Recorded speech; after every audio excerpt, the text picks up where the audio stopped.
мен өзүмдүн турмушумда көз ачыктык кылып жүрүп, эмнени таап, анан ал көз ачыктыктан кантип бошолуп, анын результатын кантип жеңип келген жөнүндө айткым келет. Мен ушу чоң молдолордун укум-тукумундан деп өзүм сыймыктанып келгем ушул күнгө чейин. Мен ошол ата-бабалардан келаткан ушул салт экен, ата-бабалардан келаткан мурас экен, ошону колдоп жүрүш керек, ошого сыйынып табынып жүрүш керек экен деп, ошол жашоону колдоп жашап келгем. Мен ушу женский жактан катуу ооруп, 7 жыл кансырап, кан ушунча кан токтобой врачтарга кайрылып, врачтардан жардам болгон жок. Көп нерселерди жасадым, аракет кылды, врачтар деле 1 жылдап учетто турдум. Мында да болгон жок, миома деп койду. Миомадан тышкары дагы эмнеден кансырап ушу 7 жыл анемия второй степени ушундай катуу ооруп, төшөктөн турбай калып, жумушка барбай калган учурлар болду. Бул нерсени көз ачыкка барсаң ошол гана аяктырат деп анан көз ачыктарды издей баштадым. Бул Кыргызстанда кайсы жерде чоң көз ачык табыттар бар десе ошонун баарын кытыра бердим. Казакстанга да бардым, Красная речка деген жакка бардым. Жуманалы абышка жакшы дарыялат, түлкүнүн эти менен дарылайт деп ошо табытчылыкка ошого да бардым. Бирок андан жардам болгон жок. 7 жыл ушу катуу ооруп, төшөккө жатып, тура албай калып, бирок ошо дарыгерлердин айткан бүт баарын жасап аткарып аттым, бирок результат алган жокмун. Ошентип кыйналып жүргөн кезде бир көз ачыкка барып, күчтүү көз ачык дегенден өзүмөн 10 жаш кичүү эле Гүлкайыр деген көз ачыкка бардым. Ал көз ачык болсо айтты: "Эже, актыгыңыз бар экен, моюн сунуп, актыкты өзүңүз алып, өзүңүз көз ачык болуп, элдерди табып болуп көрмөйүн, бул оорудан арылбайсыз" деп. Анан баш ийип 4 жыл ага окуучу болуп жүрдүм. 4 жыл бою күнү түнү кел десе келем, шам жак десе шам жагам, мазарларды кыдырабыз десе кыдырам. 4 жыл ошо Гүлкайыр менен андан көз ачылып, ал айтты: "Эгерде жакшы окуучу болсоң, жакшы көз ачык болсоң, ошо оорулардан өзүң эле аяктырып аласың" деп. Бирок ошо көз ачыктык 4 жыл ага окуучу болуп жүрдүм. Андан тышкары 3 жыл өзүм киши көрүп жүрдүм. Бирок бул дарттан такыр эле аякпадым. Ушу андан көз ачык болуп ыйык жерлерге барып, мазарларга барабыз деди.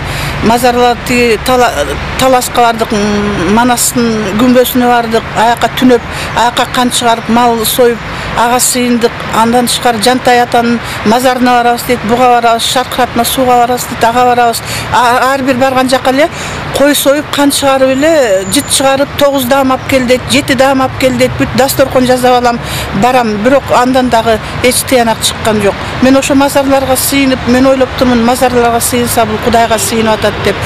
Кудайым бүт бар, ошонун баары Кудайдан келген нерсе экен деп баш ийип эле ошо көз ачык айткан нерсенин баарын элем. Гүлкайыр эмне деп айтса, аны Кудайымдай көрүп элем. Кудайга кайрылууну унутуп коюп элем, адамга багынып, адамга табынып жүрүп турмун. Гүлкайыр эмне деп айтса ошонун баарын жасайм. Камчы алып, теспеңди жаңырт дейт. Кайнатаман барып 38 жыл өзү катып жүргөн камчысын кайнатам мага берип, мына ушуну менен эмчи домчу болсоң болот деп. Анан ошол камчыны алып келгенде Гүлкайыр айтты: "Эже, ошол кайнатаңдын бүт укум-тукумундан болгон нерсенин баарын сенин мойнуңа жүктөлөт" деп. Ошондо билбептирмин, ошо күйөөм тараптагы канчалык каргыш болсо, канчалык ушу көз ачыктын айынан жасалган нерселер болсо, ошонун баарын мойнума үйүп алганымды да билбептирмин. Анан ушунчалык кыйналып жол издейм, Кудайга сыйынып атам деп эле ойлойм, бирок көз ачыктар айтат: "Менин колдоочум, мени колдойт" деп. Бирок ошондо Гүлкайыр айтчу: "Мени азиздер колдойт, мени жыландар колдойт" деп. Анан мен болсо Гүлкайырга айтам: "Мен жыландарды өлтүрчү элем, жыландарга анын этин жечү элем" десем, анда жыландарга сени багынтам деп туруп, анан жыландардын ордосун жасап, мындай чоң тарелкага 9 даам алып келип, ошолордун баарына сыйынып 40 күн ушуну окуп тазалайм сени дегенден 40 күн ошого сыйынып багынып, жыландын уюгуна кебестен жыландын образын жасап алып, ошого сыйынып багынып да келдим. Эч нерсе болбой калгандыктан кыйналып, ошо оордан кантип айрылсам экен деп, кандай кылсам экен, каяка барсам экен деп дагы издей баштаганда бирөөлөр айтып калды, чоң молдо бар, касида окуган деп. Касида деген бул күчтүү нерсе деп ошого ишенип жүргөн эме, ал молдого бардым. Ал молдого барганда ал айтты, этеккирин келгенде, кан келгенде, мага кебеске булганыш кылып бергин, кебеске ошо каныңды деп. Анан ошону да жасап бердим. Ал кан кебеске матырып канды, анан айтты, бир бактын түбүнө алып катуу окуду, окуп бүтүп туруп бир кандын эме ал кебести алып барып, бактын түбүнө касып көмүп койгун деп. Анан ошону да жасап, бактын түбүнө ал кебести алып барып көмүп койдум. Ошондон кийин эле мен ошол кезде 40 жашта, 41 жашта кезим эле. Ошону жасагандан кийин эле таптакыр эле кан токтоп калды. Нарушение болду да ушунчалык. Кан токтоп, ошондон ушул күнгө чейин кан токтоп, бирок ошол кезде жаш эле мен баягы Кудайдын ыйык өзү берген нерсесин, могу көз ачыктык, таапчылык менен бууп канды токтотуп салып, бул чоң күнөөгө кеткенимди, чоң күнөө батканымды сезбептирмин. Ошол кезде жаш элем, балалуу болсом мүмкүн эле, бирок өзүм кылып, баягы молдолордун айтканын жасап жүрүп, чоң күнөөгө батып алдым. Бул Кудайдын астында күнөө. Көп нерседен адашып, өзүм дагы домчулук кылып, эмчилик кылып, көп нерселерди жасап, күнөөгө батып, ооруларды аяктырам, ошо ата-бабаларымдын жолун жолдойм деп, ошо көз ачыктык кылып 3 жыл адамдарды көрүп жүрдүм. Бирок адамдарды көргөн менен ал убактылуу жардам берип, аягы түбү эмне менен бүтөрүн мен өзүм деле билбептирмин. Өзүм мисал үчүн өзүм деле пример кылсам, канча деген көп нерселерден мен көз ачыктарга келип сурап айтам да, мисал үчүн тиги иш болбой жатат, бул ишимди жолумду ачып бер, тигини жасап бер дегенде, алар көп нерсеге дуа түшүрүп, окуп, ошону аткар, теспени тарт, камчы менен домчула деп ошонун баарын окуп мага берчи, ошонун баарын жазачымын. Адам көрүп жүргөн кезде ушу бир банкир келди мага. Ушундай менин ишим чатак, ревизия келип басып калды, документтин баары туура эмес, кандай кылам деп. Ошону 7 күн окуп, баягы плановый бир айга келген ревизия 7 күндө эле кетип калып, результаты ошо банкирди ушунча бир күн эртең менен эртели кеч шам жагып, тазалап, шам менен окуп, эртең менен кечинде окуп жасап атып, банкирге дуалардын баарын окуп атып, банкир ошо сүйүнүп, бир жуманын ичинде эле баягы ревизия кетип калды, эч нерсе таппай калды. Жумушум жакшы эле деп тыянак чыгарып кетишти деп кетти. Бирок баягы 7 айга жетпей ошо банкир баягы ордунан, ишинен алынып, бул результаты да көз ачыктыктын, мен жазган дуалардын. Ошо банкир жумушунан алынып, прокуратура заниматься этип, артынан кууп, результат ушу аябай начар болду да, жумушсуз калды ал киши.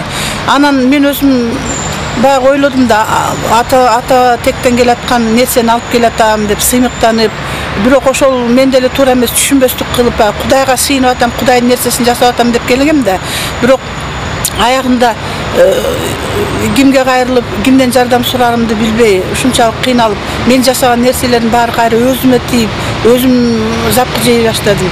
Ошол кезде кыйналып, ооруп жаткан кезде больницага жатып калдым. Больницадан ушу ыйык Кудайдын сөзүн аткар, ыйык Иса бар, куткаруучу бар, ошону кабыл алсаң ооруңан айыгасың дегеннен ошо Исаны кабыл алып, биринчи жыйынга келдим. Биринчи жыйынга келип, ошо кабыл алгандан кийин 1-2 жумадан кийин эле айтып калышты, ким женский жактан ооруйт, кимдин буттары ооруйт, тургула деп. Ошол кезде мен өзүм көз ачыктык кылып жүргөндө да өзүмө жардам бере албай жаткан кезде көз ачыктан такыр эле баш тартыш керек болчу, же Исаны, же көз ачыктыкты тандаш керек болчу. Ошол кезде мен катуу ойлондум, күнү түнү ойлондум. Ошо 3 түндө уктабай калып, каягына барам, кайсы шайтандыкы деп, көз ачыктык менен кетсемби, жок, же болбосо Иса чакырып атат, Исадан куткаруу бар дейт, ошол жака кетсемби деп катуу ойлонуп, бирок Исаны тандай ишенип келе баштагандан кийин өзүм ошо 2 жумадан кийин тургула, оору, кимде оору бар ушундай тургула дегенде мен да турдум. Себеби мен бутумда шпору деген диагнозду билесиңер, ошол бар эле, бутуман баса албай калчумун. Анан эле сыйынып башташты. Сыйынганда баягы кимде женский эме проблемалары бар, кимдин буттары ооруйт, секиргиле деди. Бирок араңдан секирип, сүйүнгүлө, даңктагыла Кудайды, сыйынгыла деди. Ошентип сыйына баштап Анан 3 күндөн кийин эле баягы бутум ооруганы деле жок, чуркап жүрөм. Ошондон ушуга чейин 5 жыл болду. Бут оору деген эмне экенин билбейм. Анан ошо сыйынгандан кийин 1 жылдан кийин больницага барсам, врач айтат, миома деген жок, эчтеке деген жок. Таптакыр сакайган экенсиң, айыгып кетиптирсиң деп. Мен дарыланбасам, врачтарга барбасам деле Кудайдын керемети менен, Исанын аты менен ушу айыгып кеткенине мен шунча ыраазымын Исага. Дагы бир көз ачыкка барганда ал бир кулпу жасап берген. Күйөөң жаман нерселерге баспасын, эме болгон тапкан тыйын тыпырын үйгө алып келсин. Ошон үчүн кулпулап берейин, ошо кулпуну жерге көмүп койсоң, ошондо ишиңер оңолот. Күйөөң эч жакка баспай эле бүт тапкан ташыган үйгө алып келе баштайт деп. Аны да жазаган элем. Ошонун айынан аябай чоң бизнесмен болуп жүргөн күйөөм жумушсуз калды, карызга баттык. Ал кулпулап коюп, эми бүттү жакшы нерселер келе баштайт деп күтүп отурсам, келмек түгүл ошо эч нерсесиз үйдөн да ажырадык, карызга батып, күйөөм жумушсуз калды. Бирок ошону мойнума алып, Иса айтыптыр, кетирген күнөөлөрүңдүн баарын мойнуңа алып, Кудайдан кечирим сурасаңар, мен силерди кечирем деген. Ошо жери жагып калып келип күнү-түнү кечирим сурап, бул күнөө кылдым, кечир Кудай. Тигиндей күнөө жасадым, кечир Кудай деп сыйынып отуруп, азыр Кудайга шүгүр, күйөөм азыр иштейт. Бала бакырам, Кудайга шүгүр, өзүм Кудайга шүгүр иштеп жүрөм. Урматтуу төлгөөчүлөр, сиздердин жашооңуздарда ушундайлар болуп жатса, Иса Теңирге кайрылыңыздар. Ал жамандыктан куткарат.